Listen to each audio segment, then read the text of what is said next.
such topic to be discussed under a conference with the title Al-Islam fi Asia Australia, Islam in Asia.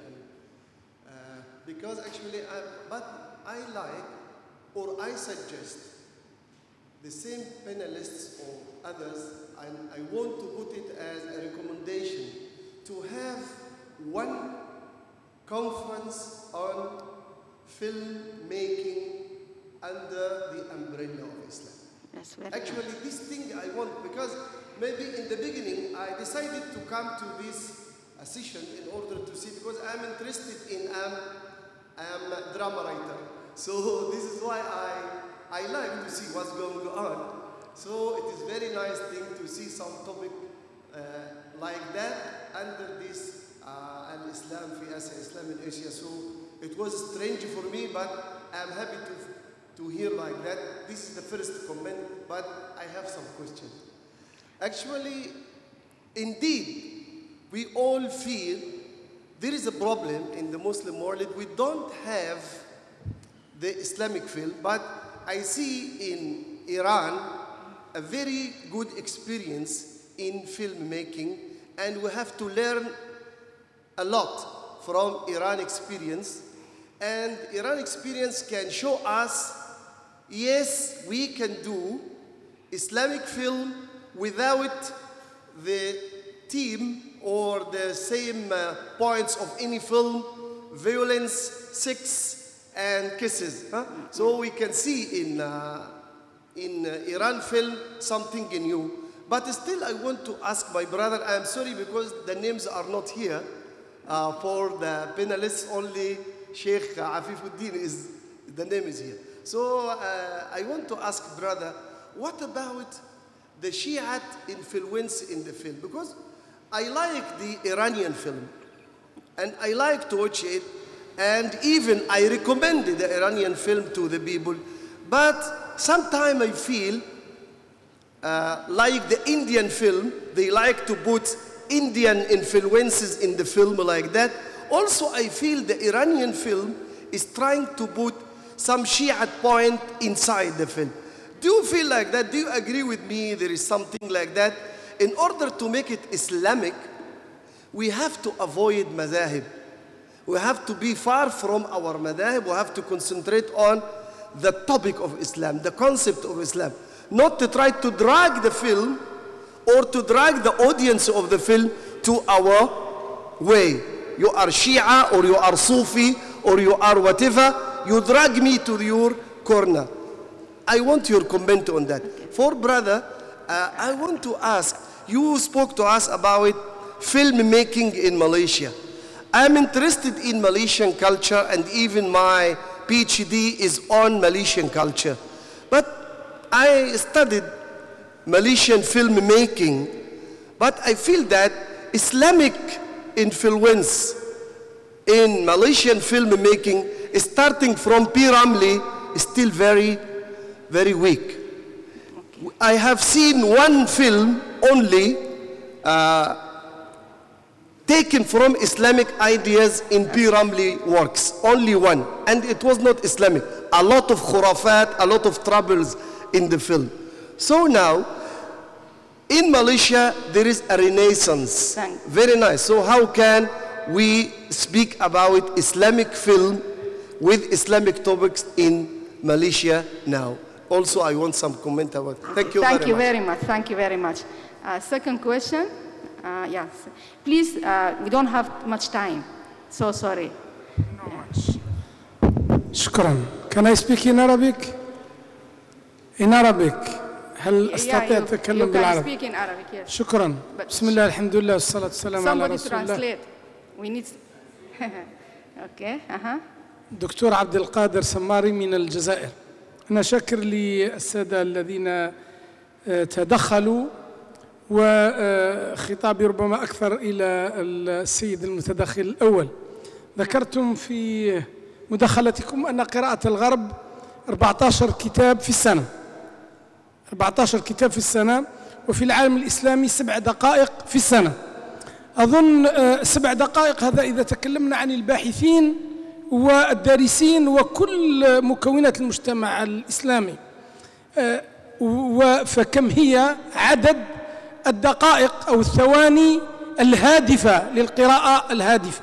إذن هذا الجانب الأول، القراءة الهادفة. الجانب الثاني، عندنا في تراثنا الإسلامي كثير من القصص في القرآن وفي السنة وفي الرجال الصالحين في قصصهم فيضربون الأمثلة، ناهيك عن قصص الخاصة بأدب الرحلات، رحلة ابن بطوطة ورحلة الجبيري ورحلة الورتلاني. أملي لو أن هذا المؤتمر يخرج بتوصيات. التوصية الأولى هي إنشاء خلايا من أصحاب كاتبي السيناريوهات، كتابة السيناريوهات للأفلام القصيرة ولأفلام الكرتون.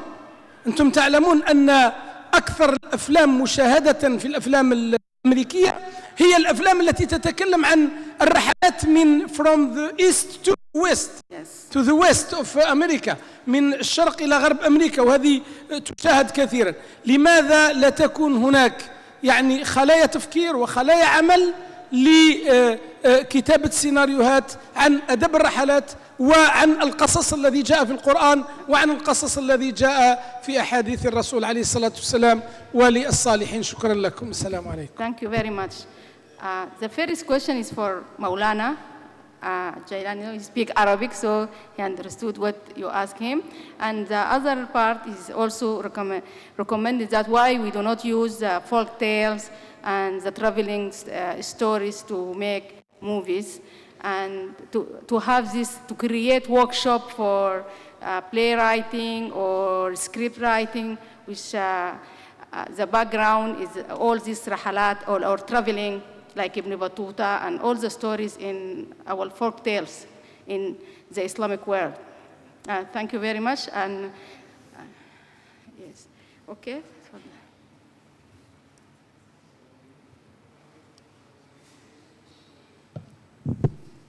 Bismillahirrahmanirrahim. My name is Isharaf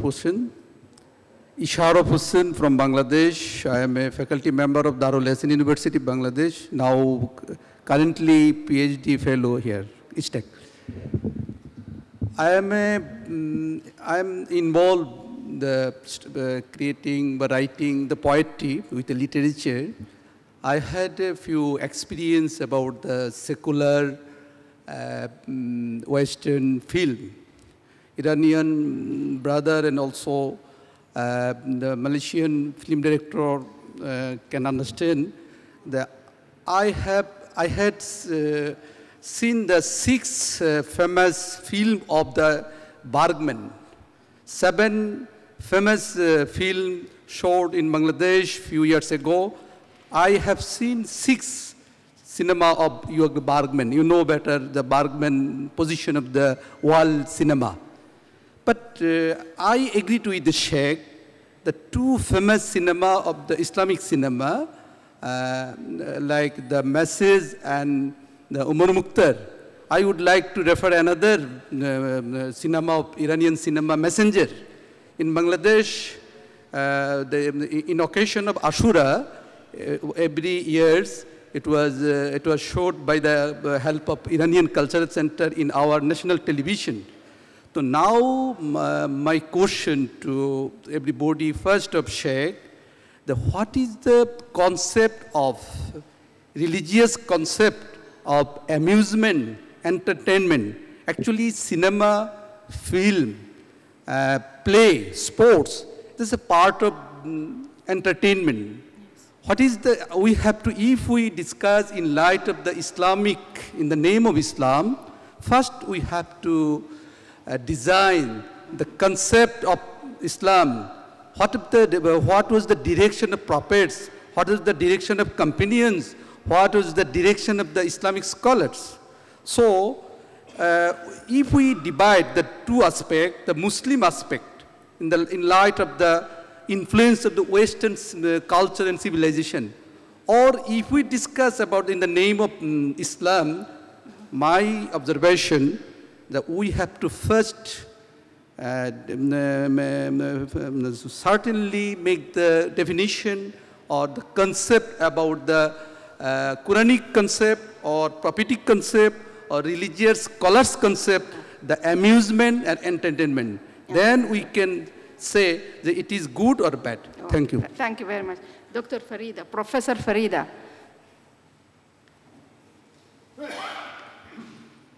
Bismillahirrahmanirrahim. I thought before the scholars or speakers respond to the various questions, I should give some background to why this panel discussion is set up. It is actually part of our promotion to a bigger event next year, inshallah, which is the Islamic Film Fest Festival, Film Fest, in which we will gather filmmakers and we will screen Islamic movies. As we approach the event in August, we'll be having a series of workshops and also conferences to refine the framework, to define what Islamic cinema is. So this is part of the process, because no one or no institution in the world is serious about defining what Islamic cinema is. Although there's so many Muslim festivals out there in Dubai, in Abu Dhabi, in different parts of Muslim world, but this will be the first in Asia, and we're serious about coming up with a Sharia-compliant Islamic framework so that before we produce our movies, we have, all this framework and philosophy which is in line with Islam. I thought I explained that further because this panel is part of that process to refine the whole thing. Now, the other thing, I'm also taking the opportunity to ask two questions. One is to share of his earliest lecture on Islam in Asia. The thing is that it worked very well, Sufi movement, Sufi contribution to the well-being of Islam in this part of the world. But as I see it, as we modernize, the role is no longer there. I mean, who takes care of how we behave, who regulate the behavior of Muslims today, which I think is going down the drain. Our youth, corruption is there. Who takes care of how we behave? The movement is not so. I think in Malaysia, it's probably banned, Sufi as a movement. I'm not too sure about this, but I think we did discuss this in one of the conferences last year. The other question is to Brother Said from Iran, is the fact that filmmaking is so costly, but Iran seems to overcome this financial problem. But as mentioned by Brother Awang, you want government support, but if government does not understand the need for Islamic cinema, it's not forthcoming. So I wonder, with the Iranian experience, how do you deal with the money, the expenses to produce movies? Thank you. One chance, because we have only 2 minutes, okay? Right. Assalamu alaikum warahmatullah. My name is Nur Hazila. I'm from the business department. I always find Iranian movies very refreshing because we are loaded with Hollywood movies. But I also find that I wonder how the Iranian filmmakers can put in Islamic values when we watch, but we don't feel that they are imposing. I think this is something that the subtlety in putting across Islamic values into the movies that has worked very well with Iranian movies.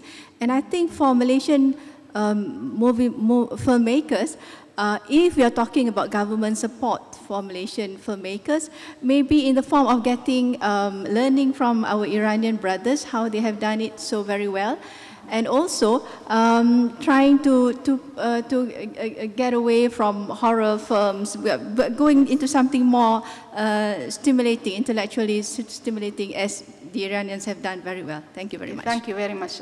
We have 20 minutes left for the panelists to answer the question or to have remarks about what.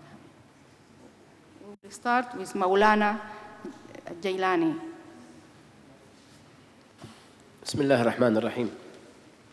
For the doctor brother from Algeria, thank you so much for your comments. And in fact, the research it was mainly about youth and what they're reading.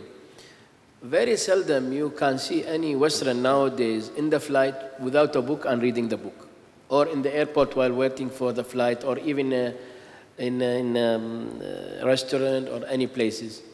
While our youth nowadays, mobile phone and SMS, Facebook, notebook, I don't know, all these things. So there is a problem. Even the researcher, the scholars, nowadays they never depend too much on the book. They depend on internet because they find everything there. But there is so much of also books being written. Maybe is not feeling the desire of the readers. The style of the one who write the book is a very famous scholar.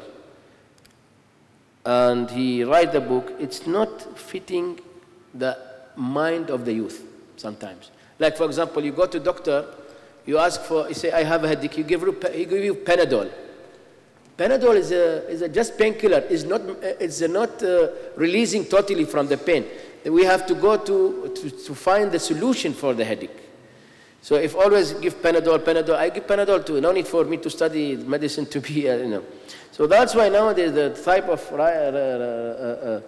the writers, I mean, what they write, there's a problem in the writing in order for them to attract the youth. And that is also for Dr. Farid, as we can just link it together. The impact of Sufis nowadays, there is, in fact, the knowledge I can say is like some ingredients to make food, like the dough, the bread. You can make the normal bread before, the traditional one. In same ingredients, you can make nicer, different style, put something. So it will be nice. Nowadays they want something like that, but within same ingredients. So we can do the same, and there we have very nice stories and so much of things to bring them to back or to influence them. But this need one important thing nowadays for the scholars to do, for them to go down to meet the people, not waiting for people to come to them. And then also, he have to understand the holiness when the people looking to them. It's because of the past, because of what they hear about alims. We have to improve them. And the holiness in different way. It is in a way of the knowledge and how to bring them back to the reality of Islam and to make them feel they are proud to be Muslim. Before, just few days back, I was watching YouTube. There is a conference in India by Muslims figures, actors. One of them is Shah Rukh Khan. He was one of them. And the others, some other scholars, Muslim scholars. Shah Rukh Khan, the people very attracted to it. He said, I am proud to be a Muslim. I am a Muslim, I'm proud to be a Muslim, although my practice is not that good. But I am a Muslim, proud to be Muslim. What understanding of Islam? He mentioned a few things. He didn't give other chance to others to explain about what they want to say, because the youth and all the people around in that forum, they need to understand something about Islam to someone who is the same level with them.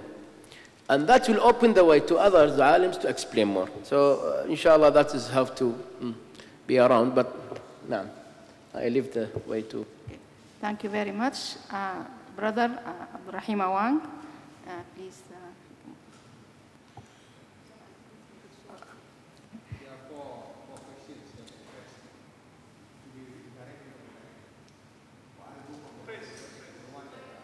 Mike. The one that talks about government support. What we are asking here is not government support financially. The government doesn't have to give the filmmakers in Malaysia money, but the government should do something to protect the industry, to protect the local film industry. Other countries are doing that. For example, tickets for Hollywood movies are sold at 12 ringgit. Tickets for Malaysian movies should be sold at maybe 75% or 50% to encourage local audience to see the movies. This will not pinch the government. If the government can increase the price of sugar, why not decrease the price of cinema tickets. So we don't ask, we are not beggars that want money to be given to us. We want facilities. As how to increase Islamic values in Malaysian film, the first questioner said since the P. Ramlee's films, there are very little Islamic values in Malaysian films, or in Malay films rather, because P. Ramlee is more or less our legend. He is our legend. But then we tend to see in Malaysia the assimilation of Islamic values is done very subtly. We don't promote if we can't promote, but we protect. We make sure Islamic values are not being eradicated in Malaysian movies. Then artistic, this is where we love, in fact, I love Iranian movies because Iranian movies are artistic. Western movies are very physical. When they show a person in love, they must be kissing, they must be touching. Iranian movies does not have that. So we are trying to ape Iran rather. So we are learning from Iran. And as far as workshop and classes are organized very regularly by FINAS, and there are also universities that train local artists, Aswara, and UITM has got faculties for filmmaking. Thank you.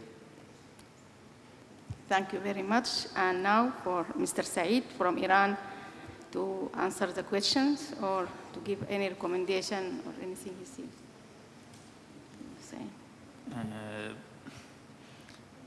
A question that I don't know I could get it or not. I think someone asked me about the distribution of Shia or something. Yeah. Actually, actually, it's better to talk about case by case because all industry is not like this, and maybe some people think that the government have this goal to distribute Shia in all of the world by cinema industry. I don't know, I'm not sure about it, and I don't want to talk about it, but what I know is that most of the Iranian filmmakers are independent from the government, and the projects are not financed by the government. So they make the movies by their own finance or some private financing institutions or something, and then the government decide that this film can be, for example, shown in Iran or not or something.